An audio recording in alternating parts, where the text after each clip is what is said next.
Thank you. Hi everybody, nice to see you. Welcome back.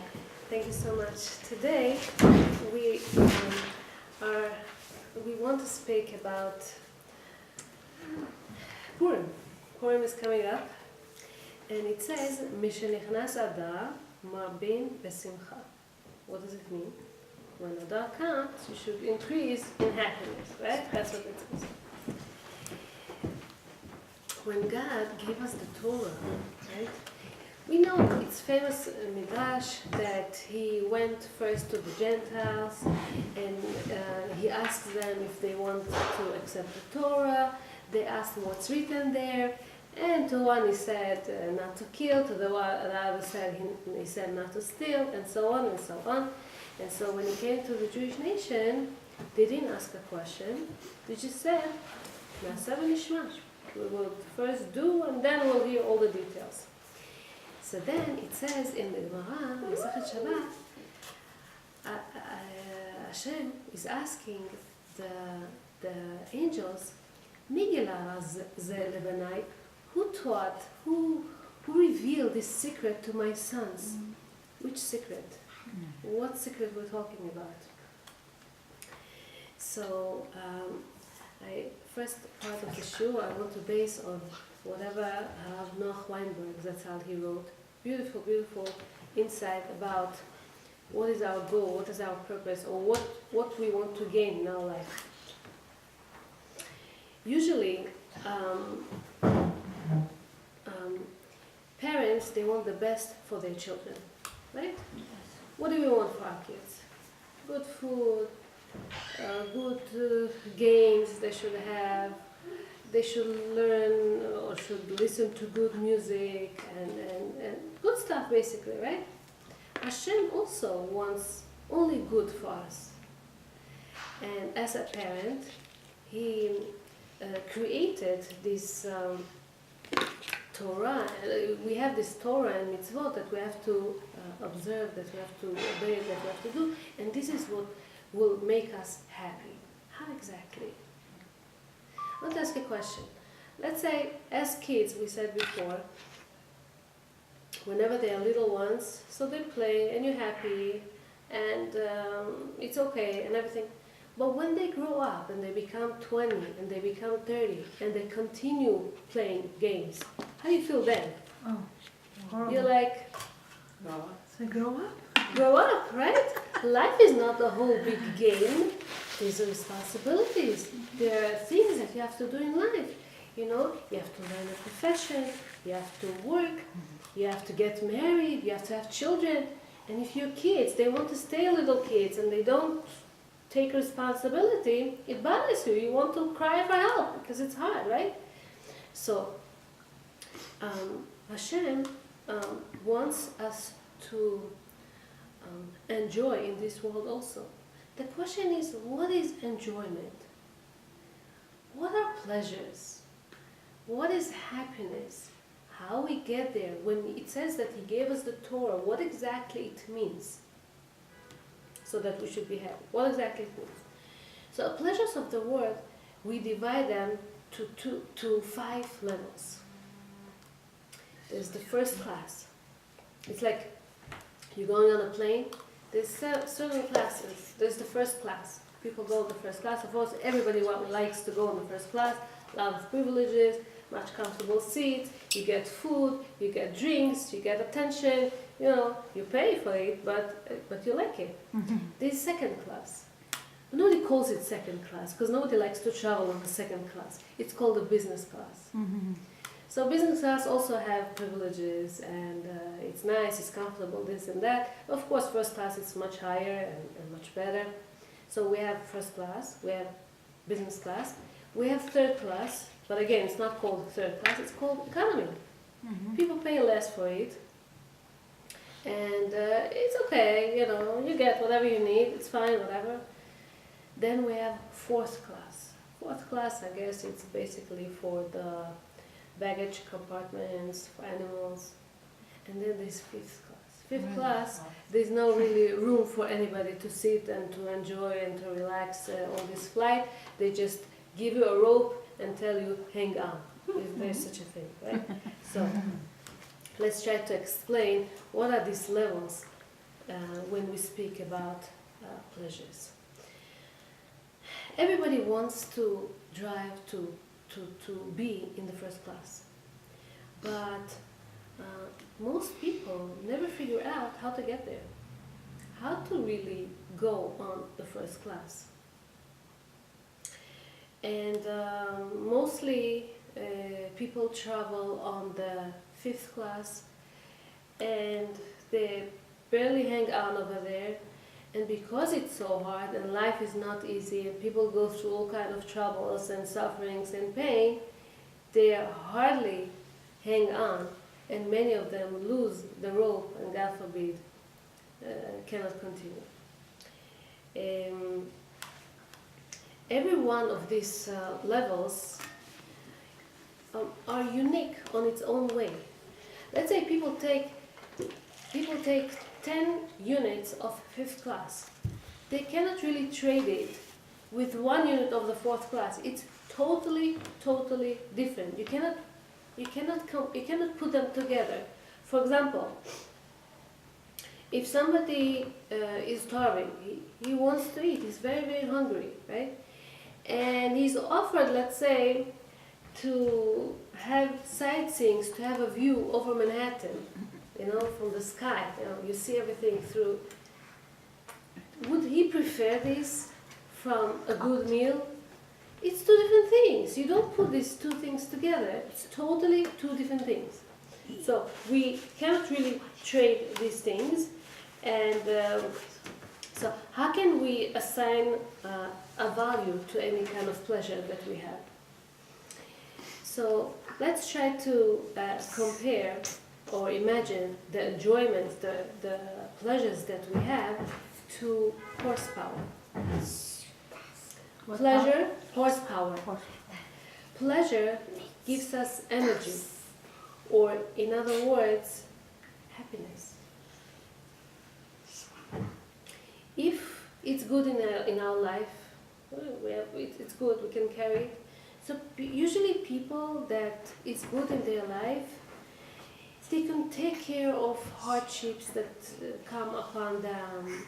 They can do all kind of hard assignments, and they can do it with excitement. They can do it. They're fine with this. They can take care of things as long as they're happy. If they're not happy, every small little struggle breaks them. They cannot continue. So if people have high level of energy or happiness, as we said before, they can push forward in their life with no problem. The word pain in Hebrew is called sevel, and a carrier is a sabal. Same root in Hebrew. Basically, both of them, they carry. One carries all the troubles of the world on his back, and one carries materialistic things, like loads, all kind of loads. So enjoyment is not the opposite of suffer. Rather, it's the opposite of, let's say, comfort and relaxation. There's a difference between them.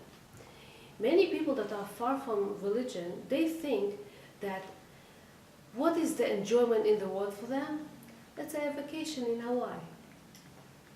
To sit, in the seashore, in the beach, on the waterbed. There's a high drink next to them. There's a cool breeze coming. For them, this is the ultimate enjoyment in the world. Right? They think they couldn't be something better than that. They shouldn't fall asleep, because if they sleep, they lose this pleasure, right? But again, the only way to prevent from suffering in life is in a way to stop living, to die, God forbid. But it's true that relaxation and sleep are painless, but this is not what we're in this world for. in reality, a pain is a result of an effort that we put. And this is the price of the enjoyment, of the pleasures. If somebody wants, let's say, to graduate college, he has to put a lot of effort in order for him to study, to learn, to get good grades. He has to give assignments, he has to make tests. It's a lot of efforts that he has to go through if he wants to succeed. If he wants to win an Olympic medal, let's say, gold medal, how much he has to work for that? And he wants to run fast. All his body becomes, sometimes his muscles are so sore already from running and running, and he's tired and he's exhausted and he's sweating, and it's so hard for him.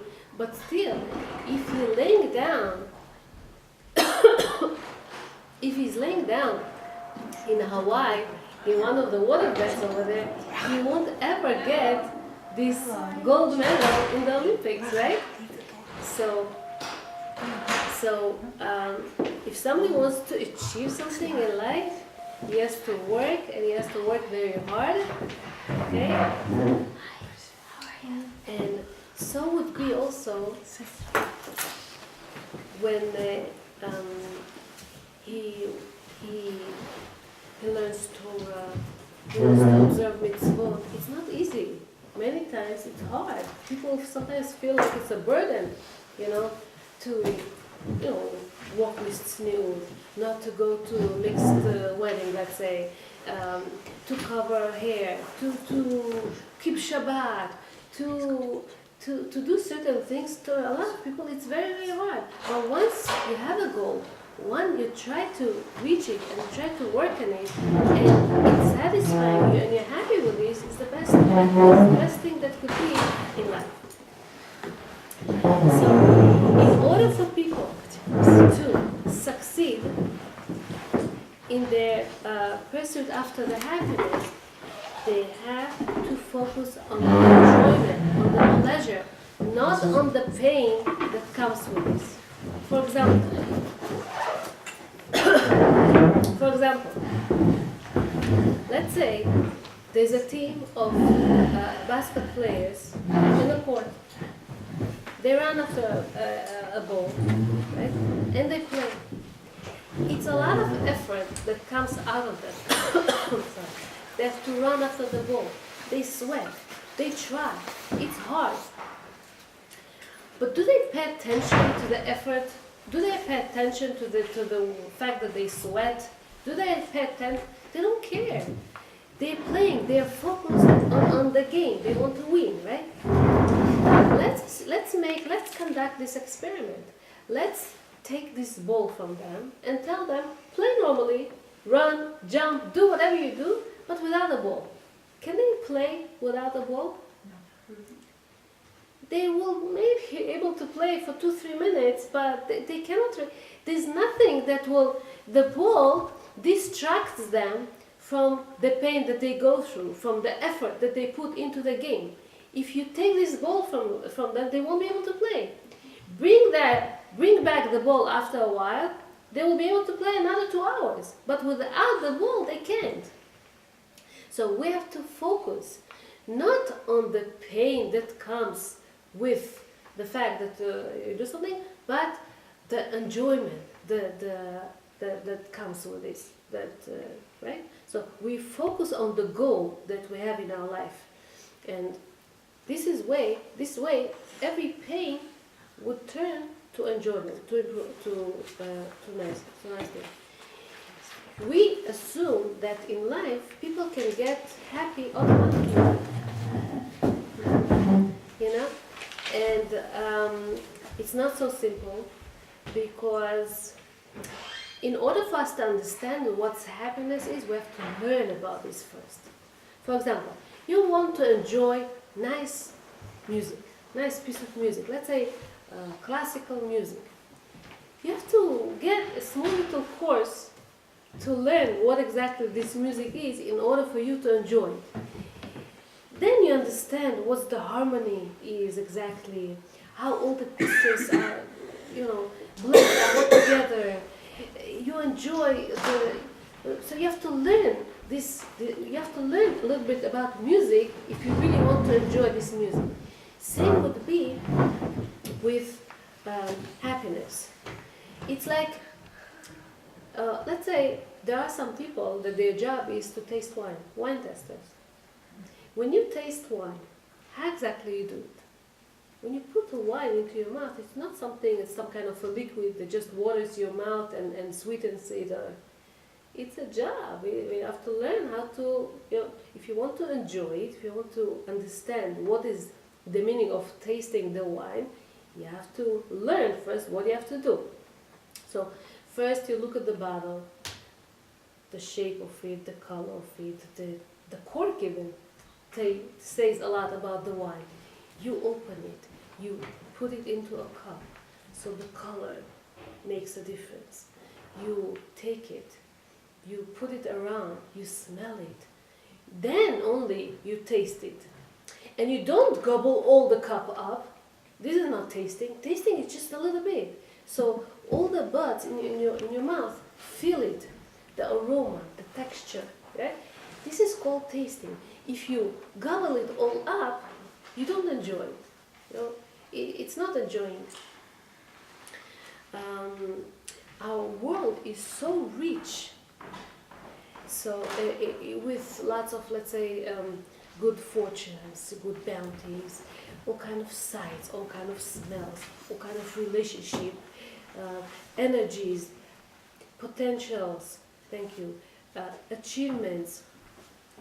If we're not going to use too much, if you're not going to take this special wine and gobble it too much, the same way we're careful about wine, same way we have to be careful with enjoyments, with pleasures in life.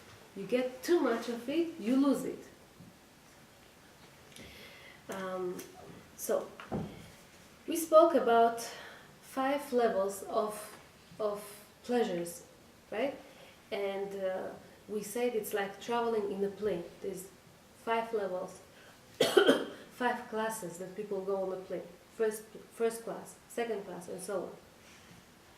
So, the enjoyment of the 5th class. 5th class is the lowest class. Enjoyment of the 5th class are the lowest basic enjoyments that people could have in this world. If you have good food, if you have nice clothing, if you smell good perfume, let's say, if you have comfortable homes, if you have a nice view from your home. These are basic pleasures that people like. Basically, it goes with our 5 senses. We smell, we hear, we touch, and so on. So it's easy to get them in a way, right? And as we said before, Hashem gave us, let us enjoy this world. It says, in fact, in the Gemara, in the Yerushalmi, in the Kiddushin, it says that if somebody had a chance to get new fruit, but he didn't enjoy it, he'll have to report on it in the next world. Why? What's so special about food? Let's say God gives us a blend of something that contains all the minerals and the vitamins and everything. We want Hashem doesn't give us this kind of blends. He gives us fruits. What are these fruits? Fruits has colors, fruits has shape, fruits has texture, fruit has taste. It's a way of Hashem to show that He loves us. It's an expression of love. It's beautiful that Hashem wants us to enjoy these things. It's not just a blend of everything. Everything has its own uniqueness and taste and everything. So, can you imagine to yourself, you're going to, let's say, prepare special meal. And you worked so hard for it. You have a special guest and you want them to enjoy. And they will come to your house and won't taste it. How are you going to feel? You feel upset. You feel, And in a way, Hashem wants us to enjoy all the good things that He planted in this world. Alright? So, but as we said, too much of a good thing, it's not good. And this is, we can find ourselves when, let's say, we're going to take and we're going to drink a whole bottle of wine in one shot, we will throw up from this. We won't enjoy it, right? So if we're going to eat too much, gobble too much, eat too much food, put into our system too much food, we won't be able to tolerate it. And instead of enjoying these experiences, we're going to just feel sick of this. We're not going to enjoy. So this is the fifth level, right? Things that everybody needs, food, and so on. Enjoyment of the fourth class. What's worth of anything in the world? From all the money in the world, what's the most important thing of all of this? Health. Health. Children. Tshuva? Children. Children. Family. Family. Husband. Love. That's what it says. The proof is, Mr. Schwartz was an investment banker in a Wall Street financial firm. And most of his life he sits in his office and his goal is to gain $10 million. If he's going to have $10 million, he's going to be rich, he's going to be happy. That's what he wants. Okay? So make his phone calls, trying to invest money, try to do this, try to do that, to gain that $10 million. A very wealthy philanthropist comes into his office, Mr. Cohen, and he tells him, Mr. Schwartz, I know that your goal is to gain $10 million. Let me propose you something. I'll give you this $10 million. You don't have to work hard for it. In exchange, you'll let me adopt one of your children. I'll give you a good life. You'll get everything, food, clothing, entertainment, whatever needed. In one condition, you won't have any connection with him anymore. He's going to be mine, and you don't be in touch with him. Would he get? Would he want to? Of course not. Of course not. He doesn't get out of my office. I don't want to see you. So Mr. Schwartz sits and thinks, if my children are so precious to me, right? I won't trade any of them, not in 10 million and not in 15 million, right? Why don't I spend time with them? He calls his secretary and he tells her, cancel all my appointments for the next 2 weeks. I want to take vacation and be with my family. He goes home and he tries to spend time with his children. So he takes 3 kids. He takes them to the park. On the way, he tries to fold or unfold the stroller, and he messes up with this. He cannot do it. The baby cries. The older one ran away from him, and he had to chase after him. And the second one tries to get attention. Third one is this. Okay, he comes back. He wants to give them some dinner.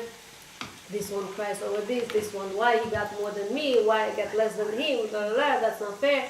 Then he tries to shower them, they splash water all over, and there's so much fights until they go to sleep. And he tells his wife, did I rush? Why did I take 2 weeks of vacation? How come? His children are the most precious thing for him. Why cannot enjoy his children? Why cannot be with them? Why cannot relax with them, spend time with them, and enjoy them? This is his motive. He saw that he won't give... he cannot trade them with any amount of money. So the first step to enjoy love is to define what's love. The Torah says that the Torah defines love as an emotional pleasure that we feel when we focus on the other person's good qualities. Again, when we focus on your spouse's, let's say, good qualities, when you focus on his good qualities, this is when you feel love. This is when you care. This is when you want to come close. And so even if, let's say, the kids, they will throw on each other meatballs in the kitchen, they will throw on each other games and cards and this and that, you will still feel love towards them, even though they don't behave right now, because you don't care about what they do now. You look at them beyond this, you know, how important they are for you, their good qualities, and so on and so on. So, who is the one that makes us the happiest people in the world? Our children. Who is the one that causes the most pain? Our children, right? And because the more you put effort, okay, the more you enjoy, it means you put more effort in this. You invest in this, and so. You have to focus on the enjoyment instead of the pain. If you're going to focus on the pain, yes, it is not easy to raise children, you know. One day they're sick, and one day they fight, and one day they want money, and one day that. If you're going to focus only on the hardships, you're going to say to yourself, I cannot do it anymore. Instead, you're going to focus on the enjoyment of this, on the pleasure of this, you're going to be happy. So, see, sometimes people love, but in a way it's kind of a blind love. Blind love is when you you desire, you don't care so much. It's not reality for you. There's a physical attraction, there's this, there's that. Real love stays forever.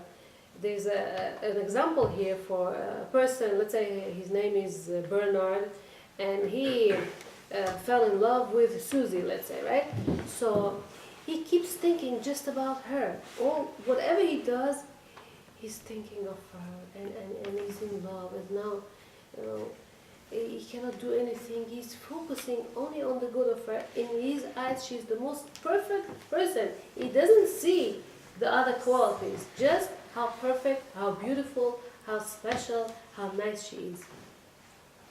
Even though they get married, even though they live together, after a while he meets a new secretary in his office, and all of a sudden he starts to think about his new secretary, let's say, right?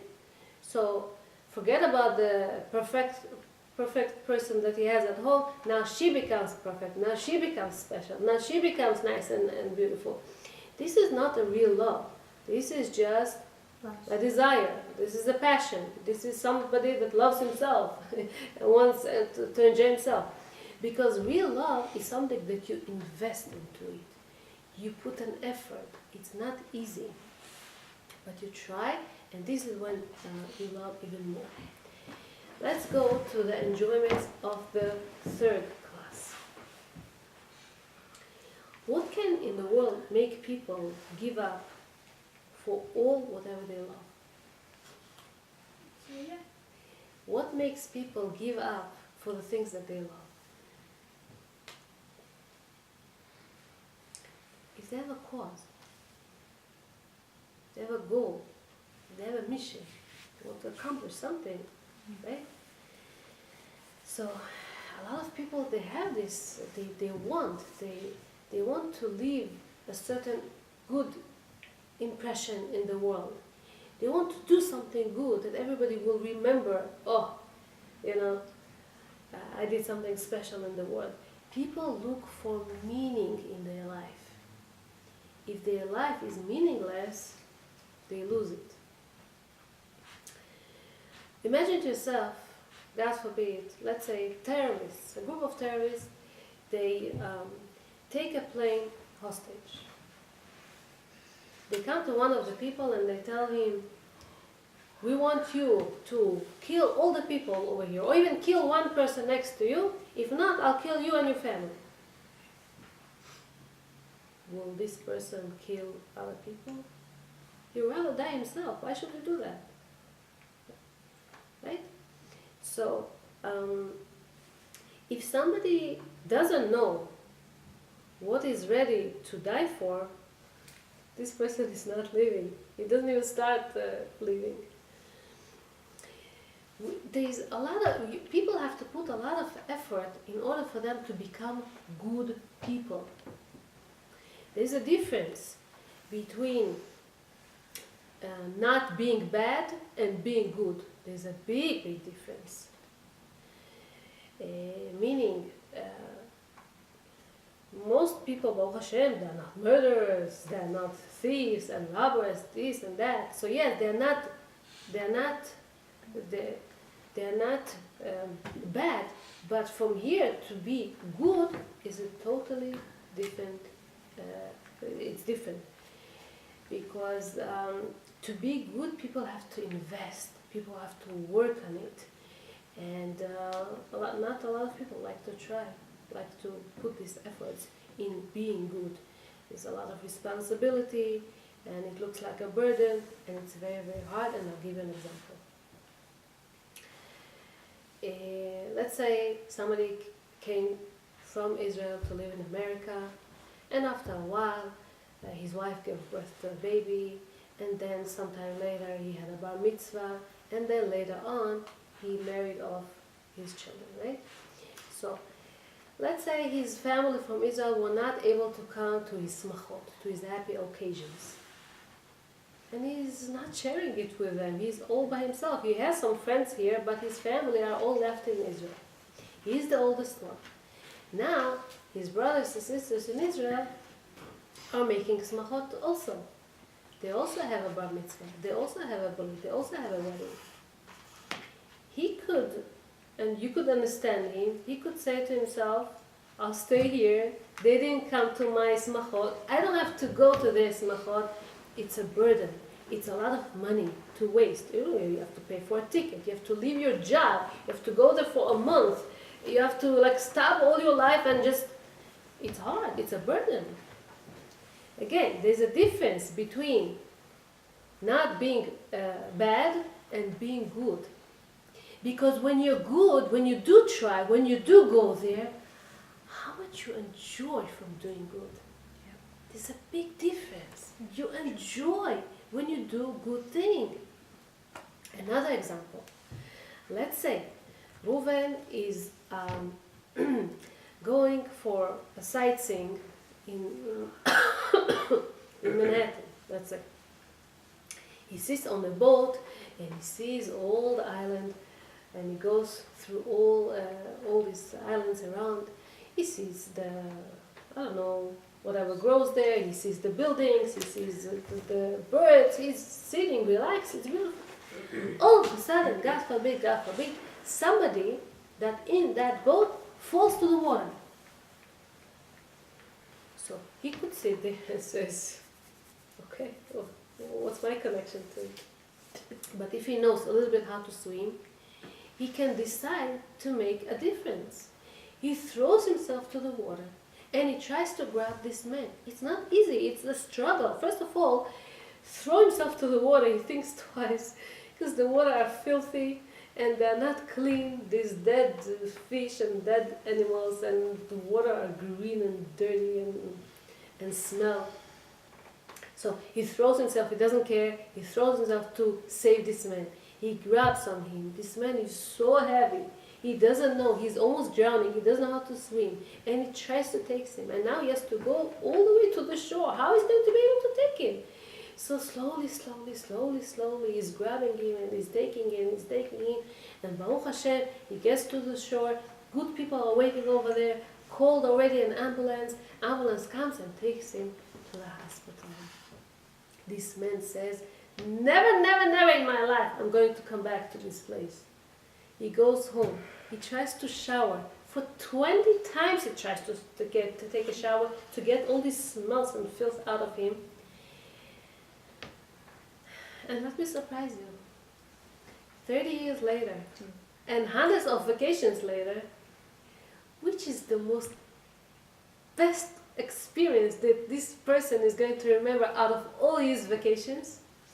this vacation that he was able to save life, because saving life is something good that you did. You enjoy. People like remembering good things that they did in the past. But the question is, do we only remember, or we have to try to find all kind of opportunities to do good? We have to try to do good, because